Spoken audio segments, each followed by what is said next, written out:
One last thing I want to talk about real quick. As I said, on this one here, the ones that get put in initially, you can trim back the tab here to clear adjacent rivets, but you need to maintain your 2 diameter edge distance.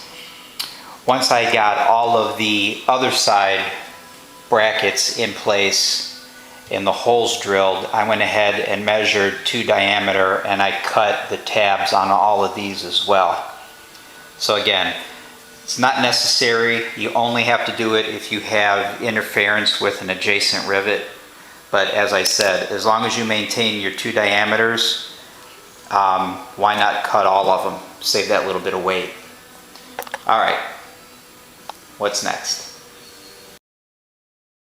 Okay, one more thing. Once you have all of your seatbelt attach brackets in place, at some point you're going to have to disassemble everything to clean it up, deburr, and all that stuff to get it ready for riveting. So before you do that, or as you do that, make sure you mark all of these. So all I did was, on this part, I had marked, like this one would be right number 1, left number 1, right number 2, left 2, right 3, left 3, right 4, left 4. Actually marked those numbers on the part, and then I marked the same number on this bracket here underneath as I took them off. That way you make sure that everything goes back to the correct location. Okay, now I'm going to move on. This is the F705 angle bracket that you have to fabricate. It comes in a stock piece, roughly, I don't know, 6-8 inches in length. And you have to pay close attention to the instructions because they tell you specifically how to make this. They give dimensions for it lengthwise. They give you dimensions for this angle cut here. And they also give you dimensions for this leg. You have to cut this leg down a little bit. And then, of course, you have to make sure that you make a left side and a right side. So on the other angle, on the other piece of 705, this angle is on this side. Once you have that figured out, what I like to do is on the short leg, it'd be nice if I stay in camera, on the short leg, draw a center line. And what I do is, I've got my bulkhead all clecoed together. Again, I do this just to make sure that everything is in alignment. I have these clecos here, but they're not all the way in. And I'm going to try to do this one-handed, so bear with me. So I fit the angle. This is easy when you're doing it with 2 hands, not so much when you're by yourself or with one hand. I think I'm going to have to get, nope, I got it. Okay, so now I have the angle in place. These clecos then basically just align this piece with this piece. They basically, you put the angle, this heavy 705 angle in place, you pinch all of this tight, and then you run these clecos in till they hit the angle bracket. They won't go all the way through. And that basically just helps align these holes to the holes that are in this piece. And you can see, if I can get this into position, that it will kind of lock into place since I already have the clecos in it. I'm not going to be able to do, there we go. There, so now it kind of snapped in place with the clecos. And I doubt you'll be able to tell, but if you sight down through the holes, they're in alignment. But now that line that I had drawn on the angle piece, I will use this center hole here and sight my center line on the angle. So if I look down through this hole here, I'll find the center line that I had drawn on my angle. And that will make sure that the angle is centered so that I have good edge distance for this hole and for this hole. When you do that, when you pinch everything together, you want to make sure that the angle, this piece and this piece are all tight to one another in this direction. And you also want to make sure that this leg of the angle is tight to this piece in this direction. So once you have everything held in place and your center line is centered on this center hole, use your drill bit to make a mark. And you can also choose one of these holes and make a mark. And then of course take it off, center punch it, come back, or take it off, center punch it, drill it, and then bring it back, which is what I have done on this side. So I have this hole drilled and this hole drilled, and the angle bracket is in place. It fits nice and tight here, and when you look up underneath, it fits nice and tight to this piece on this face. And when you look at the centering of the bracket this way, it's nice and centered. The other thing that I like to do,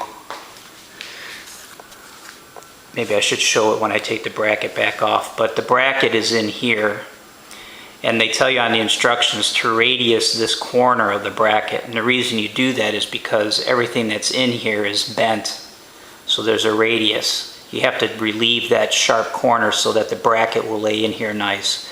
I took a decent amount off of mine, and it butts up against here nice, and it butts up in here nice because I've got a nice radius on the bracket itself. So from this point, it's just a matter of coming back in with the drill and marking all these holes, taking it off, center punch it, drill it, and bring it back and checking it for fit. And then at that point, you could match drill everything. The bracket, if I remember correctly, you're only supposed to drill. I don't think you're supposed to attach the bracket quite yet, but I will not be attaching mine quite yet because I'm doing the anti-splat almost 14 seat mod. So I'll be incorporating that into this eventually somehow, but I'm not there yet. So let me get this drilled, and let me get this one figured out and drilled. Alright, so this is the bracket, and I've got my two holes drilled, and you can see they're nicely centered on the part itself. Now once again, I'm going to try to fit this in here one-handed the best I can, and see how it fits, see if the clecos will go in, see how it looks. Alright, let's see if I can pull this off one more time.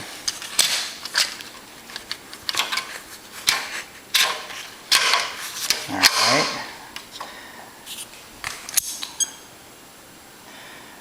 An acquired skill is picking up a cleco one-handed. Alright, this is the hard part. I gotta somehow hold these together and put a cleco in. I don't know that I can do that, but I will give it a shot.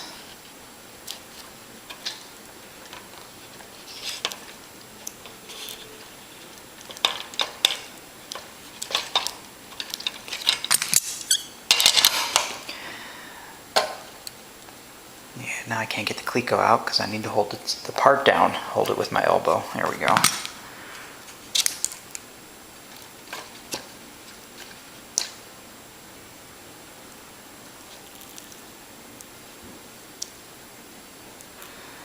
Well, that's lined up, but I don't have a hand free to grab the cleco, so let me unfortunately set this down and then I'll come back. Alright, so just like the other side, single cleco in each location, and it fits just fine. Everything is tight here, and up underneath everything is tight. This bracket fits nice and tight against this face, and this leg of the bracket fits nice and tight against the face up inside here. So at this point I'll go ahead and I'll mark these other hole locations, and I'll mark the rest of these hole locations here. Now if you look at the plans will show you there's another piece that goes on here. I forget the number, I think it's 757 is the part number. It also gets drilled to these holes on this face, and the instructions tell you to fit that as an assembly, I believe. But since I have pre-punched holes on this part, I'm going to use these as a guide to drill the bracket. And then when it comes time to fit that other piece on here, I'll use the bracket as a drill guide to drill that piece. But all these pieces do have matching holes pre-punched except for the bracket. So I'm going to go ahead and drill the bracket now using this as a guide. And then that other piece, even though it's pre-punched, I'll be able to use the bracket if I need to as a guide to drill it. But that's down the road, so let me get these drilled and fitted together. Howdy everyone. Alright, so we're back to the 705 bulkhead. My bulkhead is now fully assembled with clecos, and I'm getting ready to match drill everything that has not been match drilled up to this point. So that basically is these 705D uprights where they match the 705A piece. These need to be match drilled. There's underneath here, there's a reinforcement plate. These all need to be matched. These, well no, these have already been done because I have match drilled these with the L bracket that's under here. So at this point it's just a matter of match drilling these on both sides, and I think that's probably about it. And of course these along the edge. So I think that's it. I think I'm ready to match drill. And as always, I have as many clecos in as I can because I want as much self-aligning power, if you will, when I go to match drill. So I use as many clecos as I can. I think I got about all of them that I can in. So it's looking good. I'm happy with it so far. And that's all I can think about. All right, let me get to match drilling and I'll see you soon.